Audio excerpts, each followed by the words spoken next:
السلام علیکم ورحمۃ اللہ وبرکاتہ۔ الحمد للہ کفا والسلام علی عبادہ الذین اصطفى، اما بعد، اعوذ باللہ من الشیطان الرجیم، بسم اللہ الرحمن الرحیم۔ لتجدن اشد الناس عداوة للذین آمنوا اليہود والذین اشرکوا، وقال النبی صلی اللہ علیہ وسلم: الایمان اذا وقعت الفتنة فی الشام، او کما قال علیہ السلام۔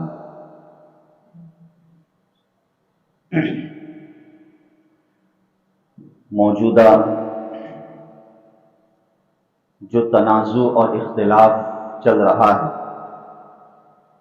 یہ اختلاف کوئی جغرافیائی اختلاف نہیں ہے، یہ اختلاف کوئی ملکی اختلاف نہیں ہے، بلکہ در حقیقت یہ اختلاف ایک نظریاتی اختلاف ہے، ایک مذہبی اختلاف ہے، اور یہ اختلاف روز اول ہی سے در حقیقت چلا آ رہا ہے۔ جس طریقے سے ہم مسلمانوں کے نزدیک، ایمان والوں کے نزدیک حرمین شریفین کا تقدس ہے اور یقیناً ہونا چاہیے، ہمارے نزدیک کعبۃ اللہ، مسجد حرام اور مسجد نبوی، اس کا مقام سب سے اونچا ہے۔ ایک ایمان والے کو اس سے ذاتی محبت اور الفت ہونی چاہیے، اور ہر ایک کی تمنا بھی ہوتی ہے کہ مرنے سے پہلے اللہ تعالی حرمین شریفین کی حاضری کا موقع نصیب فرمائے، آمین۔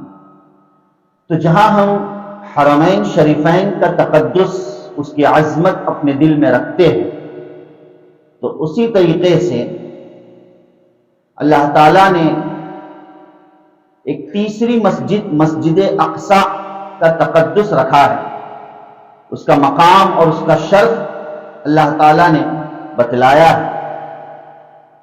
یہی وجہ ہے کہ قرآن کریم میں جہاں بھی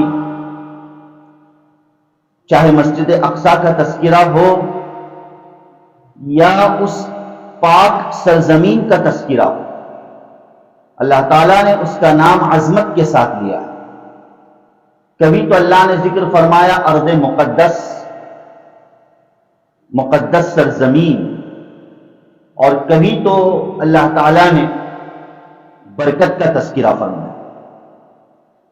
قرآن کریم میں جہاں بھی اس جگہ کا تذکرہ ہے، ملک شام کا تذکرہ ہے، تو اللہ تعالیٰ نے برکت کا لفظ ذکر فرمایا۔ بغیر برکت کے اللہ نے کہیں بھی اللہ نے ذکر نہیں فرمایا۔ ہاں، جو مشہور آیت قرآن کریم کی، جو 15ویں پارے کی پہلی آیت ہے، جس سے ہم سفر معراج اور سفر اسراء پر دلالت کرتے ہیں، اللہ تعالیٰ کا فرمان مبارک، بسم اللہ الرحمن الرحیم: سبحان الذی اسری بعبدہ لیلا من المسجد الحرام الی المسجد الاقصی الذی بارکنا حولہ، کہ پاک ہے وہ ذات جو رات کے ایک حصے میں اپنے بندے کو مسجد حرام سے مسجد اقصی کی طرف لے گئے، اور وہ مسجد اقصی وہ ہے الذی بارکنا حولہ، جس کے ارد گرد ہم نے برکت رکھی ہے۔ اور بھی قرآن کریم میں بہت سی آیات ہیں جس میں اللہ تعالیٰ نے برکت کا تذکرہ فرمایا، اشارہ اس بات کی طرف دیا ہے کہ ایک ایمان والے کے نزدیک مسجد اقصی کی اہمیت اور اس کا مقام اور اس سے محبت بے انتہا ہونی چاہیے، بے انتہا ہونی چاہیے۔ یہ جو جنگ ہے، یہ جو معاملہ ہے، یہ جو حالات ہے، صرف ان دو ملکوں کا نہیں ہے، ان دو علاقوں کا نہیں ہے، یہ در حقیقت معاملہ حق اور باطل کا ہے، یہ در حقیقت معاملہ نظریات کا ہے۔ جہاں تک اللہ تعالیٰ نے قرآن کریم میں 6 پارے کے آخری صفحے پر صاف اعلان کر دیا کہ یہ قوم، یہود قوم، ایسی قوم ہے بدبخت اور ملعون شدہ کہ جو کبھی بھی ایمان والوں کا بھلا چاہ ہی نہیں سکتی۔ یہ فیصلہ کس کا ہے؟ اللہ۔ لَتَجِدَنَّ أَشَدَّ النَّاسِ عداوۃ للذین آمنوا الیہود والذین اشرکوا، کہ سب سے زیادہ ایمان والوں سے نفرت کرنے والی قوم اگر کوئی دنیا میں ہے تو ایک نمبر پر قوم یہود ہے، اور دوسرے نمبر پر مشرکین، جو سب سے زیادہ ایمان والوں سے نفرت کرتے ہیں۔ قرآن کریم نے اس کا فیصلہ کیا۔ تو ایک ایمان والا ہونے کے ناطے افسوس کی بات تو یہ ہے، اللہ معاف فرمائے، ہمیں پتہ ہی نہیں کہ مسجد اقصیٰ کی تاریخ کیا ہے، مسجد اقصیٰ کی اسلام میں فضیلت کیا ہے، اس کا مقام اور مرتبہ کیا ہے، یہ ہم جان ہی نہیں پاتے۔ آپ اگر احادیث کا مطالعہ کریں گے، پیارے نبی صلی اللہ علیہ وسلم کے فرامین کو پڑھیں گے تو کثیر روایت اس بات پر دلالت کرتی ہے کہ اللہ کے رسول صلی اللہ علیہ وسلم نے اس ملک کی کیا فضیلت ذکر فرمائی، کتنا اونچا مقام ذکر فرمایا۔ ایک روایت میں آتا ہے فطوبی للشام، شام والوں کے لیے مبارکبادی ہے، شام والوں کے لیے بڑی برکت کی بات ہے۔ کیوں؟ اس لیے کہ اس ملک پر اللہ کے فرشتے اپنے پر بچھائے ہوئے تھے۔ اللہ کے فرشتے اس ملک پر اپنے پر بچھائے ہوئے۔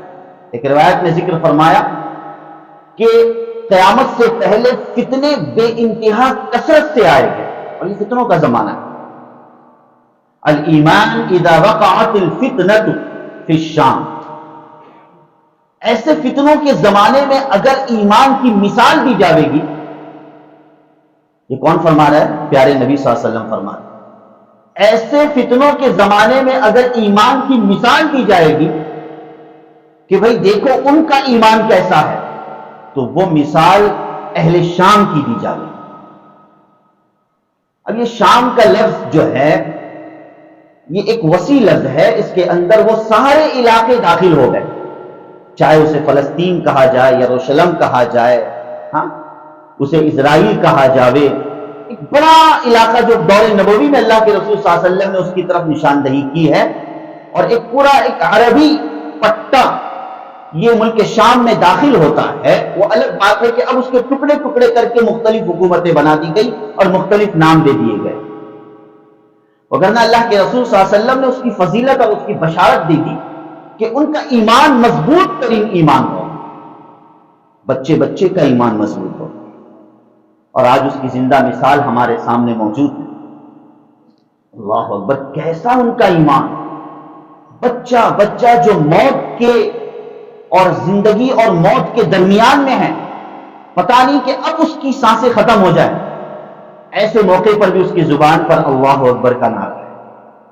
ایک باپ اپنے بیٹے کو، اپنے اولاد کی لاش کو اپنے ہاتھوں میں لیے ہوئے ہے نا، ہم مناظر دیکھ رہے ہیں، لیکن اس کی زبان پر اللہ اکبر کے نعرے ہیں، اور یہ کہ وہ اپنے آپ کو ایک فخریہ قوم سمجھتی ہے کہ اللہ نے ہمیں شہید ہونے کے لیے پیدا فرمایا۔ یہ اللہ کے رسول صلی اللہ علیہ وسلم کی بشارت ہے کہ اس فتنوں کے زمانے میں ان لوگوں کا ایمان سب سے مضبوط ایمان ہوگا، ان لوگوں کا ایمان یہ سب سے مضبوط ایمان ہوگا۔ اور بھی اس سلسلے میں کئی روایت ہے، ایک روایت میں آتا ہے لا تزال طائفۃ من امتی، کہ میری امت کی ایک جماعت برابر حق پر رہے گی، میری امت کی ایک جماعت برابر حق پر رہے گی، اور اس جماعت کو دنیا کے نقصان پہنچانے والوں کا ذرا برابر بھی خدشہ اور خوف نہیں ہوگا۔ ایک ایک روایت صادق آتی ہے، اور اس میری امت کے اس گروہ اور اس جماعت کو دنیا کے نقصان پہنچانے والے قوم کا ذرا برابر بھی ڈر اور خوف نہیں ہوگا۔ صحابہ نے پوچھا اے اللہ کے رسول صلی اللہ علیہ وسلم، وہ برکت والی قوم کون سی ہوگی؟ اس پر نبی کریم صلی اللہ علیہ وسلم نے فرمایا کہ مسجد اقصیٰ اور اس کے ارد گرد نواحی میں رہنے والی قوم جو برابر حق پر قائم رہے گی۔ یہ فضیلتیں ہیں، یہ روایات ہے جن کو اللہ کے رسول صلی اللہ علیہ وسلم نے اپنے پاکیزہ کلام میں ذکر فرمایا ہے۔ ایک روایت میں تو اللہ کے رسول صلی اللہ علیہ وسلم نے دعا دی ہے اللہم بارک لنا فی شامنا وبارک لنا فی یمننا، اے اللہ ہمارے لیے شام میں برکت عطا فرما، یمن میں برکت عطا فرما۔ ان دو ملکوں کا نام لے کر اللہ کے رسول صلی اللہ علیہ وسلم نے برکت کی دعا فرمائی۔ یہ میں نے چند روایات آپ کے سامنے پیش کی ہے، وگرنہ ایسی کئی روایات ہیں جس کو پیش کیا جا سکتا ہے، گھنٹے درکار ہے۔ اللہ کے رسول صلی اللہ علیہ وسلم نے بے انتہا بڑی سے بڑی فضیلت اہل شام کی اور مسجد اقصیٰ کی بیان فرمائی۔ اسی لیے فرمایا کہ 3 مسجدیں ایسی ہیں کہ جن کی طرف سفر کر کے اس کی زیارت کی اجازت دی گئی ہے۔ بات سمجھ گئے؟ بھئی کوئی یہ کہے کہ میں دلی کی جامع مسجد کے لیے سفر کرنے جا رہا ہوں، ایک مثال، کیوں میں دلی کی جامع مسجد دیکھنے جا رہا ہوں، بڑی خوبصورت مسجد ہے، میں سفر کر، شریعت میں اس کا کوئی ثواب نہیں ہے۔ آپ کے اس سفر کا، وہ سفر کوئی مبارک سفر ہے آپ کا، شریعت نہیں کہتی۔ اگر کسی مسجد کی فقط نفس زیارت کرنا آپ کا مقصود ہو تو وہ صرف 3 ہی مسجد ہے حدیث کے پیش نظر، ایک مسجد حرام، دوسری مسجد نبوی اور تیسری مسجد اقصیٰ۔ یہ 3 مسجدوں کا سفر در حقیقت عبادت ہے، اجر و ثواب کا باعث ہے، اتنی بابرکت مسجد ہے۔ اسی لیے نبی کریم صلی اللہ علیہ وسلم سے پوچھا گیا کہ دنیا کی سب سے پہلی مسجد کون سی؟ تو نبی کریم صلی اللہ علیہ وسلم نے فرمایا کہ مسجد حرام۔ پھر فرمایا کون سی؟ کہا مسجد اقصیٰ۔ کہا کہ ان دونوں کے درمیان کتنا ڈفرنس ہے؟ کہا 40 سال، بخاری شریف کی روایت۔ کتنے سال کا فرق ہے؟ 40 سال کا فرق۔ ایک تاریخ ہے مستقل مسجد اقصیٰ کی، ایک بہترین موضوع ہے۔ افسوس کہ ہمارے نوجوانان اور ہم سب اس موضوع کو نہیں جان پاتے، مسجد اقصیٰ کی کیا تاریخ ہے۔ ہم سمجھ رہے کہ یہ جو جنگ چھڑی ہے، یقیناً بہت بڑی جنگ چھڑی ہے۔ اللہ تعالیٰ سے دعا ہے کہ اللہ تعالیٰ عافیت کا معاملہ فرمائے، درگزری کا معاملہ فرمائے، معاملے کو ختم فرمائے، ایمان اور اہل ایمان کی حفاظت فرمائے۔ لیکن یہ معرکہ ابھی کا نہیں، یہ معرکہ ابھی کا نہیں، یہ معرکہ تو بہت پہلے کا ہے، بہت پہلے زمانے کا ہے۔ اس لیے کہ اس مسجد اقصیٰ اور اس سرزمین سے 3 جماعتوں کا عقیدہ اور نظریہ وابستہ ہے، یاد رکھیے گا۔ ایک تو خود ہم مسلمان ایمان والے، ہمارا نظریہ اور عقیدہ اس مسجد اقصیٰ اور اس ملک اور اس سرزمین سے وابستہ ہے۔ دوسرا ہے قوم نصارہ، ان کا بھی نظریہ اور عقیدہ اسی مسجد اقصیٰ سے وابستہ ہے۔ اور تیسری قوم ہے یہ قوم یہود، جن کا عقیدہ اور نظریہ اسی مسجد اور اسی ملک سے وابستہ ہے۔ اتنی بابرکت جگہ ہے یہاں، یہ مرکز انبیاء ہے علیہم الصلاۃ والتسلیم، نبیوں کی چلت پھرت کی جگہ ہے۔ اللہ تعالیٰ نے کئی انبیاء کو یہاں پر بھیجا ہے، کئی انبیاء کو، کئی انبیاء کی یہاں پر قبریں ہیں، قبر مبارک ہے۔ ہاں، انبیاء علیہم الصلاۃ والتسلیم کا وہ مسکن ہے بھائی، اور تو ہم یقین ہے، ہمارا ایمان، ہم جانتے ہیں کہ تمام نبیوں کے امامت اللہ کے رسول صلی اللہ علیہ وسلم نے اسی مسجد اقصیٰ میں فرمائی۔ ارے برکت والی مسجد نہیں ہے؟ تقریباً 30,000 صحابہ کی قبریں ہیں۔ کتنی؟ 30,000 صحابہ کرام کی اس علاقے میں قبریں ہیں۔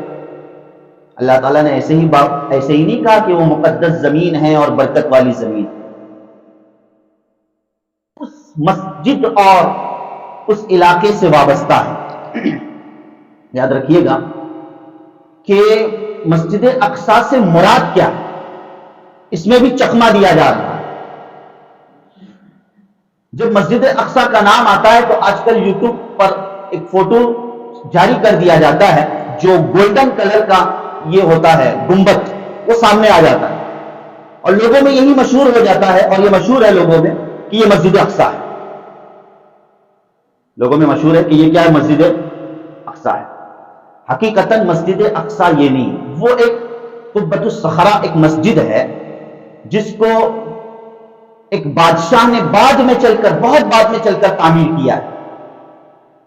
مروان نامی بادشاہ نے اس مسجد کو تعمیر کیا، اس کی کوئی شرعی فضیلت نہیں ہے، لیکن آج یہ پروپیگنڈا کیا جاتا ہے، مسلمانوں کے سامنے اسی مسجد کی شکل کو پیش کیا جاتا ہے اور مسلمان یہ سمجھتا ہے کہ یہ مسجد اقصیٰ ہے، حالانکہ یہ بات نہیں ہے۔ مسجد اقصیٰ کا مطلب وہ احاطہ جس میں خود نفس مسجد اقصیٰ ہے، اور وہ پورا علاقہ اور احاطہ جو 35 ایکڑ پر مشتمل ہے۔ یہ پوری تاریخی بات ہے۔ کتنے ایکڑ پر؟ 35 ایکڑ پر مشتمل جو زمین ہے جس کے اندر مسجد اقصیٰ، جس کو مسجد عمر بھی کہا جاتا ہے، حضرت عمر رضی اللہ تعالیٰ عنہ کے زمانے میں وہ مسجد فتح ہوئی، اس کی ایک مستقل تاریخ ہے، سلطان صلاح الدین ایوبی کے ذریعے سے مسجد فتح ہوئی۔ بہرحال تو وہ پورا احاطہ در حقیقت مسجد اقصیٰ میں داخل ہے۔ بات سمجھ میں آ رہی؟ اور اس سے ایک بہت بڑی تاریخ در حقیقت وابستہ ہے۔ یہ جو 3 قوموں کا تذکرہ کیا گیا، قوم یہود، قوم نصارہ اور مسلمانان، ایمان والے، اہل ایمان، ان تینوں کی عقیدت اس ملک سے وابستہ ہونے کی وجہ ہے کہ ان تینوں کا مرکز اور محور جد امجد حضرت ابراہیم علیہ السلام۔ کون ہے؟ یہودی بھی حضرت ابراہیم علیہ السلام کا نام بڑی عقیدت سے لیتے ہیں، نصارہ بھی بڑی عقیدت سے لیتے ہیں۔ قرآن کریم نے نقشہ کھینچا ہے، ما کان ابراہیم یہودی ولا نصرانیہ، ابراہیم نہ تو یہودی تھے نہ نصرانی تھے، ولکن کان حنیفا مسلم، وہ تو حنیف مسلم تھے۔ ہاں، تو بہرحال حضرت ابراہیم علیہ السلام کے 2 بیٹے، حضرت اسحاق علیہ السلام اور حضرت اسماعیل علیہ السلام، یہ 2 بیٹے پیدا ہوئے۔ اور ہم جانتے ہیں کہ حضرت ابراہیم علیہ السلام عراق کے باشندے تھے، آپ کی تاریخ عراق سے وابستہ تھی۔ پھر نمرود کا جو واقعہ پیش آیا، اس کے بعد آپ عراق سے فلسطین کی طرف ہجرت کر گئے، عراق سے فلسطین کی طرف ہجرت کر گئے۔ اور دونوں بیٹوں میں سے ایک بیٹے حضرت اسماعیل علیہ السلام کو حضرت ابراہیم علیہ السلام نے عرب کا حصہ دے دیا، مکہ المکرمہ کا حصہ دے دیا۔ یہی وجہ ہے کہ حضرت اسماعیل علیہ السلام عربیون نسل تھے، اور انہی سے ہمارے نبی صلی اللہ علیہ وسلم دنیا میں تشریف لائے۔ حضرت اسماعیل علیہ السلام اور نبی صلی اللہ علیہ وسلم کے درمیان واسطوں میں کوئی نبی نہیں آیا، اور حضرت اسحاق علیہ السلام کو فلسطین ہی میں رکھا۔ نبی کریم صلی اللہ علیہ وسلم نے، حضرت ابراہیم علیہ السلام نے اپنے بیٹے حضرت اسحاق علیہ السلام کو فلسطین میں ہی رکھا، فلسطین کا امیر بنایا، اور انہی سے پھر وہ نسل آئی حضرت اسحاق علیہ السلام کے بیٹے حضرت یعقوب علیہ السلام، جن کا نام اسرائیل تھا۔ عبرانی زبان میں یعقوب علیہ السلام کا نام کیا تھا؟ اسرائیل۔ اسرا اور ایل یہ 2 لفظ ہے، ایل کہتے ہیں اللہ کو اور اسرا کہتے ہیں بندے کو، جیسے ہم عربی میں کہتے ہیں عبداللہ، تو اسی طریقے سے اسرائیل عربی زبان میں عبداللہ کو کہتے ہیں، عبرانی زبان۔ تو حضرت یعقوب علیہ السلام کا دوسرا نام اسرائیل تھا۔ قرآن کریم میں جو بار بار یا بنی اسرائیل کہا ہے، تو در حقیقت یہ بنی اسرائیل کے اندر صرف یہود نہیں ہے، بنی اسرائیل کے اندر یہودیت ہے، نصرانیت ہے، یہ دونوں قوم اس کے اندر داخل ہیں۔ اور قرآن کریم نے اسی سے مخاطب کرتے ہوئے فرمایا یا بنی اسرائیل، اے اسرائیل کی اولاد۔ اور پھر ایک مستقل تاریخ ہے، حضرت اسحاق علیہ السلام نے مسجد اقصیٰ کی تعمیر فرمائی، حضرت اسحاق علیہ السلام نے مسجد اقصیٰ کی تعمیر فرمائی، اور اس کے بعد ایک زمانہ چلا، اور پھر حضرت داؤد علیہ السلام کا جو زمانہ آیا وہ اس قوم کے لیے، قوم یہود کے لیے بڑی برکت کا زمانہ تھا، داؤد علیہ السلام کا زمانہ۔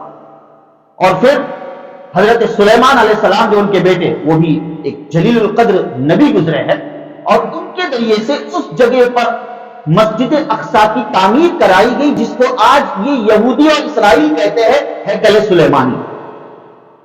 ہیکل کہتے ہیں گھر کو، محل کو۔ حضرت سلیمان علیہ السلام نے اپنے رہنے کے لیے محل بنائے۔ یہ کسی نبی کی شان سے بعید بات ہے کہ نبی اس طرح اپنے لیے محل بنائے۔ حضرت سلیمان علیہ السلام نے مسجد اقصیٰ بنائی عبادت کی خاطر۔ اور پھر اللہ کا کرنا یہ ہوا، اب میں چند منٹوں میں یہ چیز نہیں پیش کر سکتا ہوں، اللہ کا کرنا یہ ہوا کہ یہ جو قوم ہے اسرائیل، یہودیت، یہ جو قوم ہے یہ متعدد دفعہ فلسطین میں آئی اور متعدد دفعہ وہاں سے نکالی گئی۔ مختلف بادشاہوں نے اس قوم پر ظلم کیا۔ ظلم کا مطلب اس قوم، اللہ تعالیٰ کی ہی طرف سے نظام تھا کہ اللہ تعالیٰ نے ظالم اور جابر بادشاہوں کو اس قوم پر مقرر کیا، جن میں سے ایک سر فہرست فرعون کا نام آتا ہے۔ بے فرعون کا نام آتا ہے جس کو قرآن کریم نے ذکر فرمایا.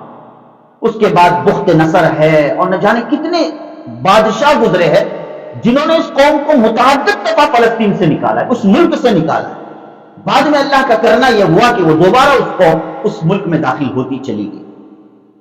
اور ان کا ایک پورا نظریہ ہے, پروپیگنڈا ہے کہ کس طریقے سے مسجد اقصی کو شہید کر دیا جاوے اور دوبارہ وہاں پر ہیکل سلیمانی کو تعمیر کیا جائے.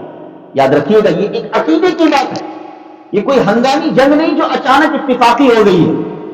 ہم یہ سمجھ رہے ہیں یہ تو ان کے نظریات کی بات ہے, ان کے پورے منصوبوں میں داخل ہے. فلانے نے حملہ کیا اس لیے ہم حملہ کر رہے ہیں, یہ سب پروپیگنڈا ہے, حقیقت کچھ اور ہے. یاد رکھیے گا نبی کریم صلی اللہ علیہ وسلم نے جو قیامت کی نشانیاں بتلائی ہے ایک روایت میں, جس میں یہ ذکر فرمایا کہ قیامت کی نشانیوں میں سے ایک نشانی میرا دنیا سے چلے جانا. اللہ کے رسول صلی اللہ علیہ وسلم کا دنیا سے چلے جانا یہ قیامت کی نشانی, اور قیامت کی ایک نشانی بیت المقدس کو فتح کرنا انشاءاللہ, اللہ وہ دن لائے. ہاں تو ان کا مقصد یہ ہے کہ اس جگہ پر ہیکل سلیمانی کو تعمیر کیا جائے. اب یہ ہیکل سلیمانی کیا ہے؟ ان کا اپنا نظریہ ہے کہ قیامت سے پہلے ہمارا مسیحا آنے والا ہے, جس مسیحا کو ہم مسیح الدجال کہتے ہیں, جس سے ہم ہر نماز میں پناہ مانگتے ہیں کہ اللہ تعالیٰ اس کے شرور سے ہم سب کو پناہ نصیب فرمائے. ہاں اسی کو یہ اپنا مسیحا مانتے ہیں, اور ان کا نظریہ یہ ہے کہ یہ مسیحا قیامت سے پہلے آ کر حکمرانی کرے گا اور پوری دنیا میں یہودیت عام ہو جائے گی. یہ ان کا اپنا نظریہ ہے, پروپیگنڈا ہے. تو بہرحال یہ ایک مذہبی جنگ ہے, یہ کوئی علاقائی جنگ نہیں, ایک نظریاتی جنگ ہے, عقیدے کی جنگ ہے. اور اللہ تعالیٰ نے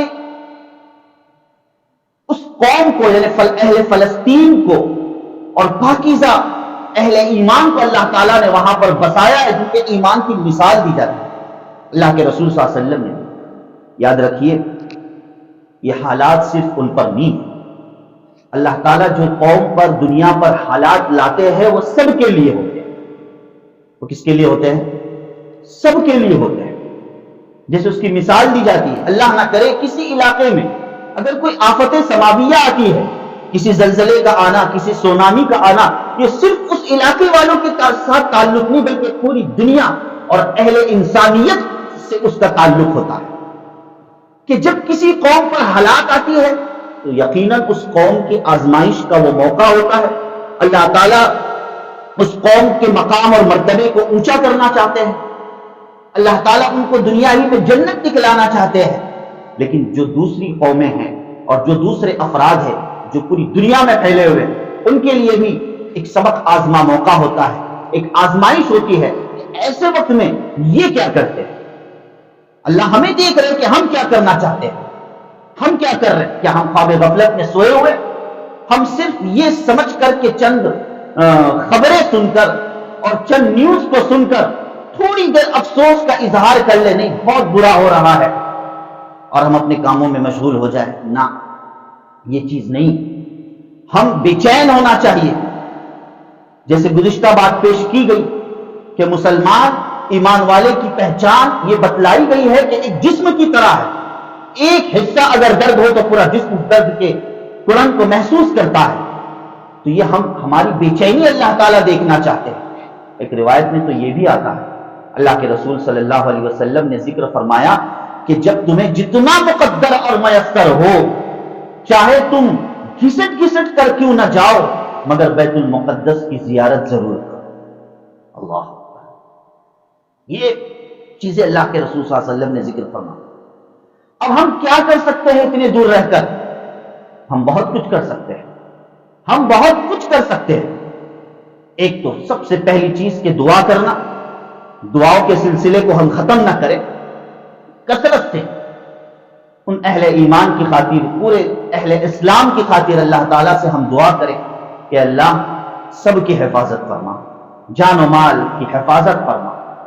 بھائی آنن فانن ملبے کے ڈھیر میں ختم ہو رہے, جا رہے, وہ بڑی بڑی بلڈنگیں اچانک ملبے کا ڈھیر بن رہی ہے نا، صحیح قبریں نصیب نہیں ہو رہی ہے، کثرت سے ان کو دفن کیا جا رہا ہے، کیا حال ہے، کیا منظر ہوگا وہ اللہ کی قسم، کیا منظر ہوگا۔ ہم ان کے لیے دعائیں کریں، ان کے لیے روزے رکھیں، اللہ تعالیٰ سے گڑ گڑائے، اللہ تعالیٰ سے مانگے، اور ہم اگر ان کی مدد نہیں کر سکتے ہیں مالی، میری اس بات کو یاد رکھیے گا، اگر ہم دوری پر رہنے کی وجہ سے ان کی مالی مدد نہیں کر سکتے ہیں تو ان دشمنان اسلام کی بھی مالی مدد نہ کریں۔ آپ بولے گے یہ کیا کہہ رہے ہیں؟ ان دشمنان اسلام کی بھی مالی مدد نہ کریں، نادانستہ طور پر، دانستہ طور پر تو کوئی نہیں کرے گا انشاءاللہ العزیز، مگر نادانستہ طور پر بھی ہم ان کی مالی مدد نہ کریں۔ یہ کیسے ہو سکتا ہے؟ کیوں نہیں ہو سکتا؟ ہم عزم مصمم کریں، ہم ارادہ کریں، ہم یہ تہیہ کریں کہ انشاءاللہ العزیز ہم ان ساری چیزوں کا بائیکاٹ کریں جو اسرائیلی پروجیکٹ ہے، جو اسرائیلی چیزیں ہیں، جو بن کر آ رہی ہے، چاہے وہ کولڈ ڈرنک سے لے کر کوئی بھی چیزیں، بڑی سے بڑی چیزیں ہوں، ہم اس کا استعمال نہیں کریں گے انشاءاللہ۔ پتہ نہیں ہمارے چند کولڈ ڈرنک پینے کی قیمت کی وہ گولیاں خرید کر ان اہل فلسطین کے سینے میں داغ دی جاتی، کچھ کہا نہیں جا سکتا ہے۔ ہم یہ کریں، ہم کہیں گے کہ بھئی میرے نہ پینے سے یا اس پروڈکٹ کو استعمال نہ کرنے سے اتنا کون سا ان کا نقصان ہوگا؟ ٹھیک ہے، نقصان نہیں ہوگا، لیکن کل قیامت میں اس فہرست میں ہمارا بھی شمار ہوگا کہ اللہ ہم نے اس طریقے سے مدد کرنے کی کوشش کی، ہمارا بیڑا پار کر۔ یہ ہماری محبت، ان سے محبت کی دلیل تھی، ملک شام والوں سے، اہل ایمان والوں سے محبت کی یہ دلیل تھی کہ ہم نے ان کے مد مقابل لوگوں کی چیزوں کو چھوڑ دیا۔ وہاں تو پانی کے لیے ترس رہے بھئی، ہے کہ نہیں؟ کتنی مددیں آ کر رک چکی ہے، اندر جانے کا نام نہیں لے رہی، اندر جانے نہیں دیا جا رہا، پانی کے لیے ترس رہے، اور آج اسرائیل کے پروڈکٹ کی بنی ہوئی چیزوں کو بڑے شوق اور شان سے ہم اپنے دسترخوان پر پی رہے، کھا رہے، استعمال کر رہے۔ بہت سو کو تو پتا نہیں ہوگا، وہ کوئی مسئلہ نہیں ہے۔ بہرحال میں کوئی حرام اور ناجائز کی بات نہیں کر رہا، میں ایک نظریاتی بات کر رہا ہوں، ایک تقوی کی بات کر رہا ہوں کہ ہم بہت کچھ نقصان پہنچا سکتے ہیں انشاءاللہ العزیز۔ اللہ نے ہمیں وہ طاقت دے رکھی، ہم اپنی دکانوں سے، معاف کیجئے گا، ہم اپنی دکانوں سے نکال پھینکے ان چیزوں کو، نہ استعمال کرنے، کیا اللہ نقصان نہیں دے گا؟ انشاءاللہ اللہ اس سے ڈبل برکت عطا فرمائے گا، دگنا برکت اللہ تعالیٰ عطا فرمائے گا انشاءاللہ۔ تو بہرحال یہ کرنے کے کام ہیں، صرف خبروں پر تبصرہ کرنا یہ کوئی مطلب نہیں ہے، بلکہ ہم اپنی حد میں رہتے ہوئے، ایک جائز حد میں رہتے ہوئے ان کے لیے کیا کچھ کر سکتے ہیں اس کی ہمیں فکریں ہونی چاہیے، وہ بے چینیاں ہونی چاہیے۔ ہو سکتا ہے اسی بے چینی کو دیکھ کر اللہ تعالیٰ کو ہم پر رحم آ جائے اور ہمارا معاملہ اللہ تعالیٰ اپنی مغفرت کا اور اپنی رحمت کا اللہ تعالیٰ ذریعہ بنا دے انشاءاللہ العزیز۔ بہرحال دعاؤں کا سلسلہ جاری رکھے، اللہ تعالیٰ تمام کی جو دنیا سے جا چکے ہیں معصوم، جوان، بوڑھے، عورتیں، سبوں کی اللہ تعالیٰ مغفرت فرمائے، ان کے جان و مال کی حفاظت فرمائے اور ان کو نعم البدل نصیب فرمائے۔ آمین یا رب العالمین۔ وآخر دعوانا